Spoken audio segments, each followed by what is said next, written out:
Hi guys, it's Shannon from iHeartRadio Canada here with Emily and Maddie. So nice to see you both. Thank you. How are you? Good. Doing great. Doing all the press? Mm-hmm. Yeah. Congratulations on this film. Also, congratulations on Nanalan giving you a video on Instagram. Oh my God, thank you. I'm sorry because I was like, at first when you did that, I thought you might get it wrong because Maddie just got an award, but this is bigger than anything. This is bigger than an award. I died. So there's this Canadian kind of puppet. It was a show, and Mona, who is the lead in the puppet, sent me a video, personally, like a personal video. It's pretty huge. Yeah, you don't understand. I can feel the joy. Okay. The Canadian. Yeah. I feel like you're almost an honorary Canadian at this point. Though you've been shooting a lot, working with a lot of Canadians. No, I really feel like I am. I'm so happy. I feel very lucky. I hope I get to continue this streak of doing Canadian projects and working. Yeah. She just got all dressed chips. Yes. Oh, you did. Sent to her, right? Because they don't have them. Yeah, I know. So I love an all dressed chip. I'm so excited to just chow down. Chips yet? Yes, I have. Okay, good. Mm-hmm. Good. Okay, so you're an honorary Canadian. Yeah, it's 100%. official. Yeah, I do actually have a small world story that I have to share with you, and then we're going to talk about the film. I just have all the things I need to tell you guys about. Okay, so it's a very small world moment. I got engaged a couple months ago to my fiance Morgan, and we didn't have the best response from like my family. So naturally, I made a video of myself crying on the internet talking about them not coming to my wedding. Your mom saw the video and reached out to me. She messaged me the sweetest message that just like made me cry.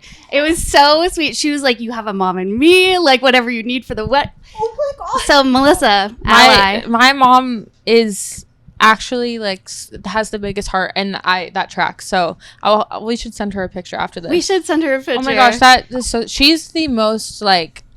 I just adore her. She's amazing. I've had some hard times, and she never reached out to me. Is it because if you want her to, she will reach out. Like she's like everyone's mom. Like she loves it. Seriously, she's the biggest heart. Isn't that so nice? And then I found out the day after that I'm interviewing you, and I was like, "That's crazy. That is insane. That's wild." Anyways, let's talk about the movie because I loved it so much. It was just absolutely great. So how did it feel, or how does it feel now that people are finally going to see the movie? I mean, it's exciting. We already saw it with an audience at South by, and that was really exciting to see just the response, how affecting it is to everybody. Mm-hmm. Yeah, I think it's an extremely important movie for so many different people. I think for any teen watching, even adults, like the parent, like the mother-daughter relationship is really important.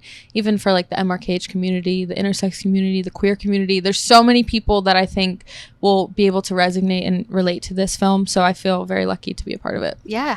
What kind of conversations did you have with Molly, the director? Because she has described this as like semi-autobiographical, right? So what did you guys talk about around it? Yeah. The first time I met her, she basically just explained her entire story to me, and I had this deep connection to her the second I met her, and I was just like, I love her so much and I hope she picks me. And she ended up writing me this like extremely beautiful letter asking me to do the film, and I just was so connected and I was so in. And it was so interesting because there were people that were hesitant about me doing this film, and I didn't have any fears other than like getting it right for Molly because I love her so much. But I was so lucky to take on this role and learn so much about her. And like I said, the MRKH community is really special. I wasn't very familiar, so I'm really happy now to have more knowledge and be an ally for people. It's really cool. What made you so confident in that you could take this on?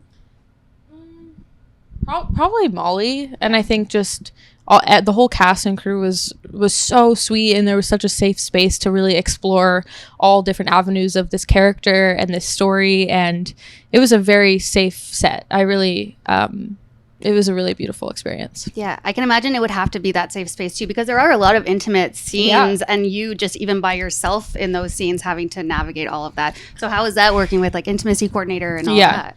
It's interesting because we have different experiences, because I think intimacy coordinators only came into the scene like a few years ago, maybe. Yeah. And so I've never known what it's like to not have one, but she's experienced. Boy, do I ever know what it's like to not have one. Which is crazy to think that there wouldn't be, because obviously like you can be comfortable with your cast members, but sometimes on the day you may be feeling off or different, and you feel scared to say no because you're working, and to have someone as that like middle person where you don't have to share how you're feeling, and you can just talk between you and that person is so like incredible to have that. And so I think sorry. No, go. I think it makes it comfortable for everyone on set too, because there is something that happens when there's those scenes.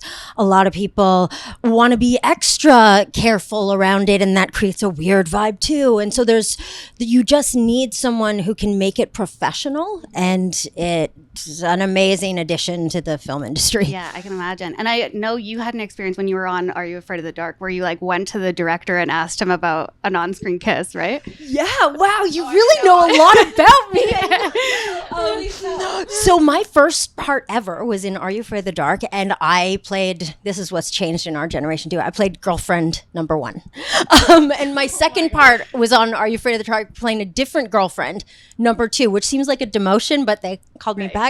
Anyways, and my whole role was I had to kiss the boy, and I wanted to be really professional, and I went up to the director and I was like, so would you like this to be a full tongue kiss or more of a peck? I know how to French kiss. I didn't. I'd never done. So I wanted, and I think he was horrified.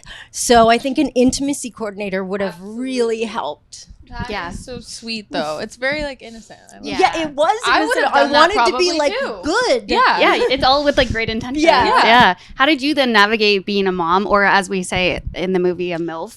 Thank you. Yes. Thank you. I was crowned a MILF by Maddie, and that was improv. Oh, no way. Yeah. Oh, I loved it. It was great. It felt really special to me in the way that I've anytime I've been cast as a mom, it's always like a really bad mom or the mom of a ghost baby or something weird. And this one felt really authentic in the way that it wasn't doing mom. It's like there's times when Maddie's the more mature one in the relationship, or Maddie or Lindy, your character, Maddie. But it just felt authentic, and I think that also comes from Molly, this being her story, and that was her mother, and so she just made everything really authentic, and adding humor to that just made it easy. I think it's too so interesting as you grow up, you realize that your parents don't have it all figured out, and you see them as a human, which is like so interesting, and it gives you so much compassion and like understanding of them. And we're all just trying to figure it out. So it's cool to see that depicted on screen, because I don't know that how often that happens. So it's cool. That moment when your parents become people is so weird. Yeah, totally. And I think that, as you said, that was like shown very well on screen. Something that I also really loved the focus around was like men working in women's healthcare, which I think that came up time and time again in the movie. How did you feel about that, just personally, that being touched on? I luckily have not had an experience like that, but Molly, like, actually we fully like reenacted how she had those experiences, and it's so interesting. When we played at South by, people in the audience kind of laughed when the other doctors walked in to observe, and I think it was out of obviously uncomfortability, because it's like, to believe that actually happened in real life is just wild to me. And I think it's hard being a young girl, let alone like, it's hard saying no or speaking up for yourself. So it's cool that by the end of this film, you see her transition and you see her able to like set boundaries for herself. And I hope that other girls watching this can see that and like know that they're allowed to do that for themselves too. And like, no is an answer, and that's okay. Yeah, totally. I love that you noticed that. I hadn't thought about it within this film, but I had learned later from a different thing that women's bodies have only in the last 40 years been studied medically. Every other study was done on men's bodies because women's bodies had hormones and it like ruined the metric or something. So to see that kind of in film, that was just, I didn't think of it with this movie, but it does. Yeah, no, definitely. And I think, it raises that conversation more, which is wild. Before I let you guys go, Maddie, one more question for you. How does it feel to have to act out being a bad dancer when you're a professional dancer? I know, it's so funny when I'm like, oh, I'm so awkward. But that, when I'm dancing and I'm saying I'm so awkward, that was actually like, I think I broke character for a second, because me like having to just dance casually is kind of hard for me to do a little bit, because I'm so used to being so like professional about it. But yeah, it's definitely interesting Yeah. And I hope people catch on to that and make fun of me, please. No, it was great. I loved it. Awesome. Thank you guys so much. It's been nice chatting with you. Thank you. Thanks.